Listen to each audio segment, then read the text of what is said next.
straight off the bat, absolute carnage. 33 misses his pedal. I almost rear end him. That is race over for him. You need to get clipped in and ready to go straight off the bat. So we're at Guildford Crit, and this is full gas, full ponies, full beans, the whole race. It is savage. This is the third cat race. It's only 30 minutes. I cannot imagine doing this for an hour in the E12, but it is just brutal. Absolute ponies out of that corner. You got to give it the berries. So the course is a loop round the town centre. The next corner goes into a cobbled section. I'm just sat on Ollie's wheel here. Dad was on this corner and he was going absolutely nuts. He was like, you've got to move up. You've got to move up. And already, like, we are like 52 seconds in. It's only like a 50-second lap. Heart rate's at 178. I set an all-time 20-minute heart rate round here of 182. It was savage. Full gas from start to finish. Absolutely nowhere to hide. But you can see here people are trying to move up. This race, these town centre races, it is so important to be near the front because there's no like peloton or anywhere to hide. You are strung out single file, and that little corner there's actually a kerb into the corner. It's probably the only crit course in the world, I'm going to put it out there, that has a kerb in the corner, and it requires finesse. You got to treat it like it's your lady. Nice and gently, smoothly does it, then put down the power out of it. So many mechanicals. But coming up here, I saw little gaps opening, and this is when I burnt my first match trying to jump up to this front group, and it put me in a bit of a hole. You can see the heart rate's at 183, and I'm thinking we are under 2 minutes in and I'm shelling myself already. But like I said, you've got to be up near the front. So there's there's probably still about seven guys in front of me here, and there's some strong boys. So this is the corner, nice and gently up on the kerb, and then you got to put it down. If you're in the wrong gear like this guy, look at him grinding, and the power that you've got to put out of that corner is just crazy to get back up to speed, and it hurts every time. It is painful. Then you come out of this corner, same again, it spikes up onto the cobbles, and your heart rate gets up to like 180 something, and you are staying there, and you are just in the hurt locker.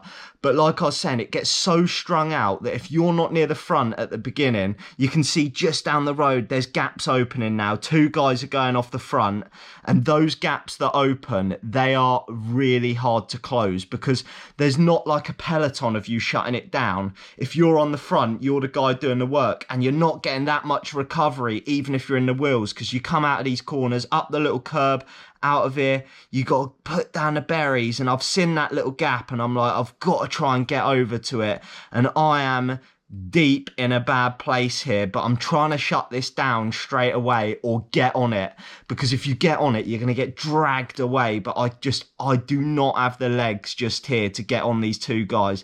They are giving it the berries. I'm trying everything I can now. Heart rate's at 185. I'm like maxed out right here. Guy comes round me, and this was the disappointing thing for me the whole race. The amount of times just here where you need to keep on the power, don't let off. I was coming over the top of that uphill section, letting off the power, and it's game over. But you can see here the 2 guys in front have got a bit of a gap now, and then I'm sitting in 5th place now, jumping up here. I've got Ollie just behind me, I think. But look at that spiking out of that corner. That is Tom from Racing Club Ravenna in front. I think that's what the club's called.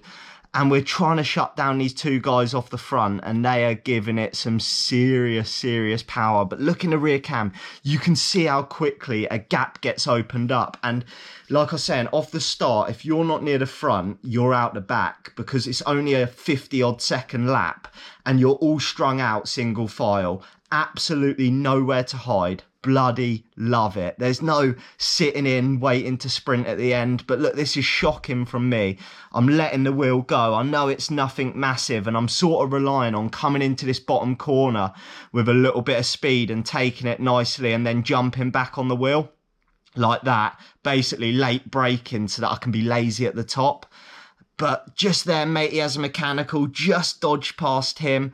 You'll see him again later. If you remember, he's the Kingston Wheelers guy, absolute animal. But he had a mechanical. That's what I was saying about you've got to finesse it over that little curb. If you hit that too hard, chain's gone, mechanicals everywhere. And when the pace is this high, it is absolutely game over. But look, again, I've let the wheel go. You cannot afford to let the wheel go, because then you're in the headwind. I mean, they want much of a wind, but look, over the top yet again, just Dad would have been going nuts. It's pure laziness, that. But I was deep in a hole right now, and there's no recovery whatsoever. But Ollie comes round me. I'm like, you got to jump on his wheel, because look at the calves on the guy. You know he's going to tow you back on. And Ollie is a seriously good town centre racer. Look at that, knee out, nice and fast. Gets out the saddle, out the corner, puts the hurt on, and I'm just like, just get on his wheel, because he's going to drag you back, because he's got some serious power. And this is where it went wrong for me. I needed to stay with him. He takes this corner really well. A little gap opens for me because I didn't, and he rips it up here. Goes over to the left so no one can jump on his wheel. Solid move. I've got a lot of respect for that. That was the move I needed to go with, because Ollie bridged over to the two guys in front. And then you can see here, I've got Tom just in front, this guy that's come back round past me, and I'm in 6th place. And there was now like a little group of us. But yet again, look, just here, I've let the wheel go. And it's just pathetic. You need to keep that power on as much as it hurts. But luckily, the Luso guy here comes round. He put some work in for a little bit. You can see these two guys got a fairly sizable gap just there. But Luso puts some work in, puts down some ponies on the front. And then once he's done his turn, I then do some work, and we're trying to shut down these two in front. So just here, you can see them up in the distance. They got a fairly sizable gap. I've done a few laps on the front, and then we're like 12 minutes in now. I was literally just about to shut it down. And then look at this pure laziness. Look at the watts drop off. And what happens? You let the gap open again. It is absolutely shocking. You just cannot do that. You got to get on that wheel, stay on that wheel, and just hang in there. But the heart rate was at 185, legs are burning, your eyes are jumping out your chest, and you are like, what is going on? But just here I thought, if I take this corner with a bit of speed, I had a little bit more speed than them, little spike out, and finally back on the wheel. So this was now the battle for 4th place. There was 3 up the road. There was Ollie and 2 other guys, and they had a pretty decent gap at this point. I want to say they were like 20, 30 seconds up already, and that's like half a lap. And when it's like this, with just nowhere to hide, it's just full ponies. But coming into here, you can see just here the next mechanical, I think it was. Look, mechanical had to slam on the brakes to avoid him there. That's how quickly it can go horribly wrong in this race for you if you have a mechanical. And it put a dent in my legs, hitting the brakes. You do not want to hit the brakes out of these corners and then having to spike back up. But you can see he's still there. So that was a lap later. Hit was race over for him. But we're halfway into the race now, and you're starting to get a few back markers where the lap is so short. You start catching people quickly, because once you get thrown out the back, that's it. And the paceline guy here was putting the hurt on. I was struggling, but me and him were doing some turns, keeping the pace high. I think just here I had to avoid matey with his trolley, and it pushed me so wide. I thought I was going into the barriers there. But yeah, so we were alternating turns, keeping the pace nice and high, and he was just sticking me in the hurt locker every time he went on the front, giving it the berries. And like I said, you do not recover in this race. There is zero recovery. Maybe down the other side where I was being a little bit lazy. But you can see here, coming up to back markers again, you've got like decisions to make. You need to get past them as quick as possible, because any time that you're slowing down is just like it's seconds lost. But you can see this is the group now. There's 1, 2, 3, 4 of us battling for 4th. And the Kingston guy from earlier in the video that had the mechanical, he was an animal. He came through. He clawed himself back on, and he goes to the front, and he rips it and absolutely shells me. This was the point in the race where I thought this is going to be race over for me, because everyone jumped on his wheel and he was just giving it full berries, and he put me in a deep hole. So you can see here, I think it's just out of this corner, little gaps start to open, and when them gaps open, they become big gaps straight away. So you can see Kingston Wheelers has already started to gap us, and we're all trying to shut it down. Where is he? Look, you can see him up on the right. He's already gapped us. So now he's moved into fourth. We're battling for fifth. During the race, you do not know what position you're in. It is carnage from start to finish. You're just basically eyes jumping out of chest, eyes jumping out their sockets. Look, I've eased off over the top again. This is shocking to watch. You cannot afford to do this. Over the top, you have got to just keep the power down, because look at that gap opening. And now I'm relying on trying to shut it down here.